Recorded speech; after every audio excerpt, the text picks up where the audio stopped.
তা গোপাল, লোক মুখে শোনা যাচ্ছে তুমি নাকি কাল্পনিক এক চরিত্র, নবাব বল্লভ। ইতিহাসের পাতায় তোমার নাকি কোনো নাম গন্ধ পর্যন্ত নেই। এগুলো কি শুনছি? এটা কি সত্যি নাকি পুরোটাই গালগপ্প?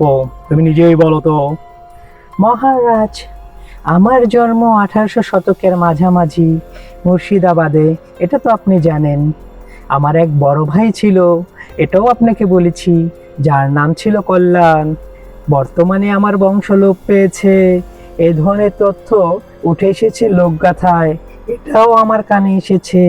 আমার পদবি নিয়েও কিন্তু বিভ্রান্তি রয়েছে। কেউ বলে আমি ছিলাম ভার, কেউ বলে বিশ্বাস, কেউ বলে হাস্যবর্ণন, আবার কেউ বলে প্রামাণিক। তা অনেক ইউটিউবার কৃষ্ণনগরের প্রামাণিক পাড়ায় পুরাতন একটি বাড়ি দেখিয়ে বলে এটা গোপাল ভাঁড়ের বাড়ি, সাথে তোমার একটি মূর্তিও রয়েছে। এ ব্যাপারে তোমার ভাষ্য কি? বাড়িটি রাজপ্রাসাদের আদলে তৈরি করা হলেও এটি যে আসলে আমার বাড়ি, এ ব্যাপারে ইতিহাসে নথিপত্রে কোথাও প্রমাণ খুঁজে পাওয়া যায়নি। এটি সত্য।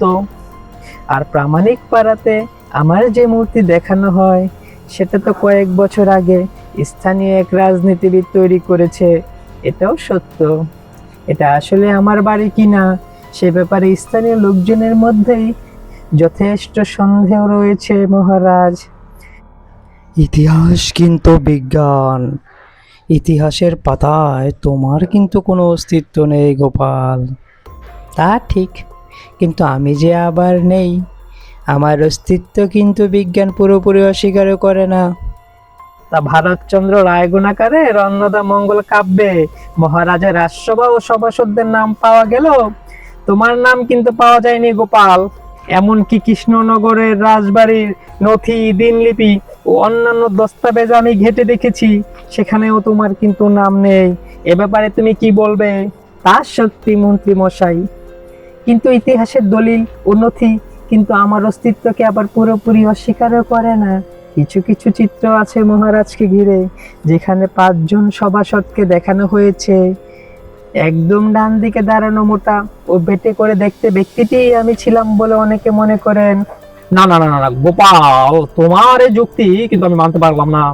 গবেষকরা তো এটিকে শিল্পীর কল্পনা বলে উল্লেখ করেছেন। নবাব, এটা ঠিক, তবে আমাকে নিয়ে কিন্তু সাহিত্য আবার বেশ সমৃদ্ধ।